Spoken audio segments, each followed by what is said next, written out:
um vídeo aqui e hoje a gente vai assistir Fita Carnes.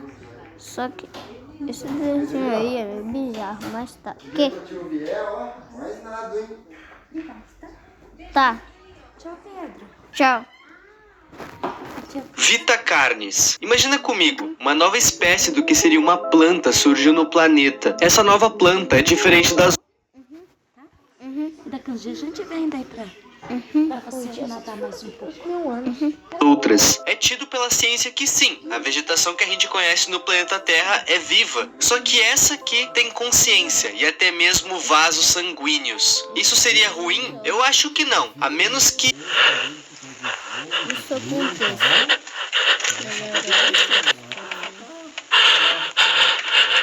Senhoras e senhores, sejam muito bem-vindos a Vita Carnes.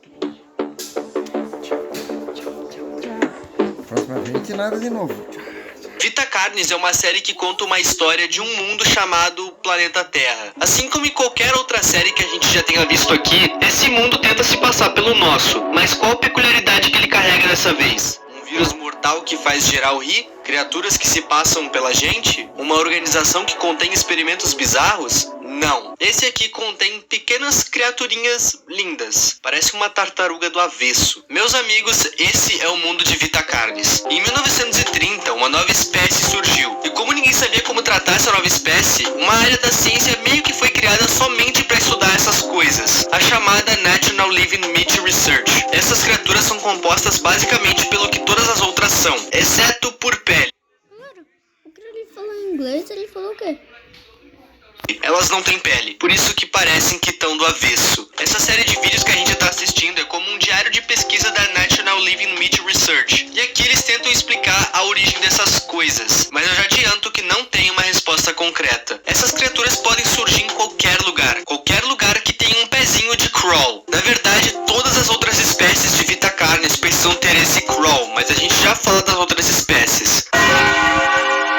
O crawl basicamente é uma planta de carne, inclusive com direito a vasos sanguíneos. Ela é uma planta que pode germinar em literalmente qualquer lugar do mundo. Fora isso, os seres humanos também podem ingerir ela. Como ela tá em todo mundo, essas criaturas vieram pra ficar. Note que eu falei criaturas no plural, porque, meus amigos, a tartaruga do avesso é só uma das espécies que isso aqui pode gerar. A parada fica estranha agora. Esses bichos aí são os que a gente viu. Assim que ele sai do crawl, ele vai explorar. Ele nasce pequenininho e na fase adulta dele, ele não cresce muito não. Fica mais ou menos do tamanho de uma bola. Esses bichos comem basicamente lixo e restos de outros animais. Mas na cadeia alimentar no geral, eles que são o almoço. Os coitados não têm nem tamanho pra bater algum animal. Por isso só comem resto. Eles são bem inofensivos pra humanos. Tanto que alguns humanos domesticam essa coisa. Isso daí é bem nojento. Promoção Celebrar com Helmas é tudo de bom. Compre Helmas e R$500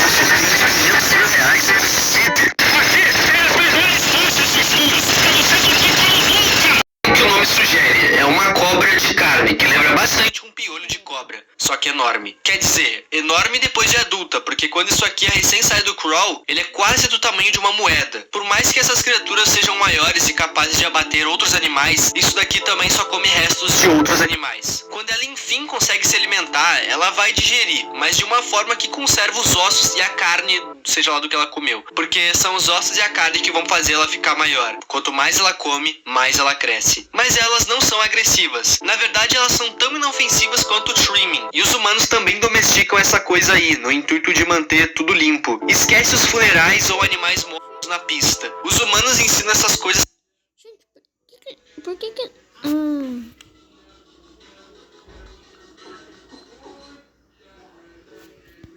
a comerem esses restos para manter tudo limpo. Agora a gente chegou na parte perigosa. Sim, o trimming obviamente não é perigoso, e a cobra de carne também não é perigosa, ela é amiga, brother eu diria. Bom, deem olá aos... Os mímicos são criaturas humanoides, que assim como os outros, nascem pequenos. Mas, meus amigos, isso aqui pode ter a altura de um humano comum, ou até ser maior que um.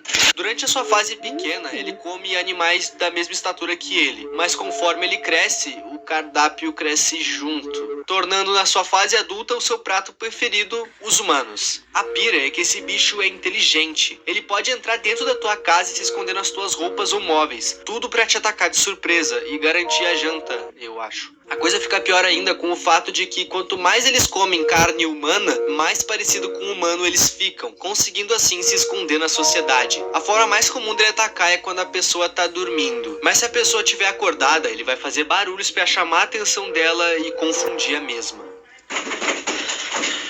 Mesmo depois dele ter ingerido muita carne humana e assim ter obtido uma aparência de um humano, dá pra notar que não é um humano. Quer dizer, é um humano bem diferente. As instruções pra fugir disso aqui são bem simples. A pira corre e se esconde, e reza. Fora essa metamorfose dele, em que ele se transforma num semi-humano, existe outro tipo de mímico, uma outra metamorfose, o mímico ancião. Nesse estágio, ele deixa de ter a aparência que tenta imitar um humano e passa a ter um corpo escuro e a cara dele fica parecendo a do Puppet do FNAF. Os dentes, que antes ficavam bem à mostra no rosto dele, agora ficam escondidos no fundo da garganta. E esse é um dos predadores mais perigosos do planeta. O Harvester tá mais pra armadilha do que pra predador, e vocês já vão entender. Galera, é isso que vocês não precisam ter medo do cachorro, tem que ter medo disso daí mesmo. Nossa, velho. Galera, ainda deixa o like. O que eu tô falando? A diferença dessa coisa aqui pros outros é que isso aqui não saiu de um crawl. Ele é um crawl. Só que é um crawl que cresceu de forma anormal. Ele cresceu tanto que virou isso aí. Depois de crescido, ele consome a energia do crawl original e cria meio que umas raízes em volta do solo. Essas raízes ficam à mostra e possuem pequenos dentes. E, bom, meus amigos, torçam pra vocês não pisarem nisso aqui. Esses dentes são como espinhos venenosos. Eles literalmente são isso. Cada dente solta um veneno diferente, sendo um paralisante e o outro um anticoagulante. O veneno paralisante vai te paralisar, como o próprio nome sugere, e o anticoagulante vai te fazer sangrar até a morte. O foco dessa coisa não é humanos, são animais grandes. Não é como se ele fosse rejeitar humanos, mas não é o foco dele. Qualquer coisa que pisar ali é lucro. Ele vai se alimentar do sangue do animal. O corpo entra para dentro do solo e também é ingerido pelo Harvester. O que sobrar acaba adubando o local, criando uma linda vegetação na área que camufla mais ainda os espinhos dessa coisa. Animais menores não são atacados pelo Harvester, porque um coelhinho tem poucos nutrientes, mas um lobo que vai tentar abater o coelho tem bem mais nutrientes. O Harvester deixa animais menores vivos para eles serem uma isca viva. O coelho é uma isca e o Harvester poupa a vida dele. Agora vocês entenderam por que o Harvester é uma armadilha, e assim como os mímicos, essa coisa é pensante. Host of Influence, ou o anfitrião de influência, não sei. Esse bicho lembra um humano. Fora o fato dele, ao invés de ter pés, tem algo que lembra raízes, o que incapacita ele de andar. O corpo dele lembra bastante das outras criaturas. E daí, galera, se tiver assim, você pode... tipo, ele tá reto assim. Você pensa que ele tá... Você pensa que ele tá reto, só que daí você pensa que ele não está reto. Daí você vai reto assim, daí ele vai te matar. Quer dizer, daí você vai... você entendeu. Eu só não vou falar porque eu acho que as pessoas vão ficar meio bravas comigo. Mas tá bom, né? Vamos ainda no vídeo.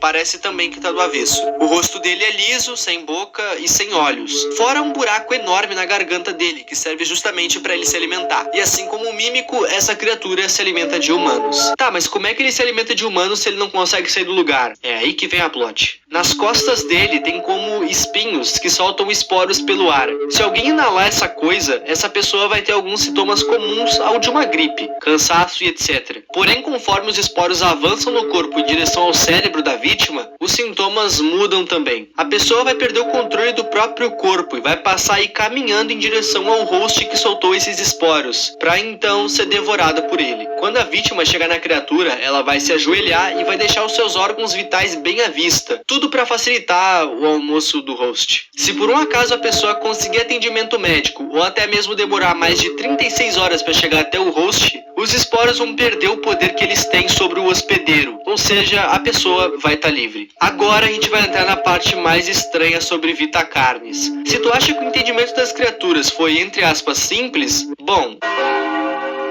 Monolith é uma criatura que surgiu uns anos à frente do resto das outras. Enquanto a maioria foi descoberta em 1930, esses foram vistos só em 1972. Foram encontrados apenas 7 criaturas. E, bom, eles são muito grandes. Essas criaturas ficam em um círculo e não se movem. A humanidade já tentou várias vezes contato com essas coisas, e todas essas tentativas foram hostis, tanto pela parte dos humanos querendo atacar essas coisas, quanto pelo lado das criaturas, se defendendo de forma agressiva. É dito que essas criaturas já foram hostis no passado, mas que agora são Pois, galera.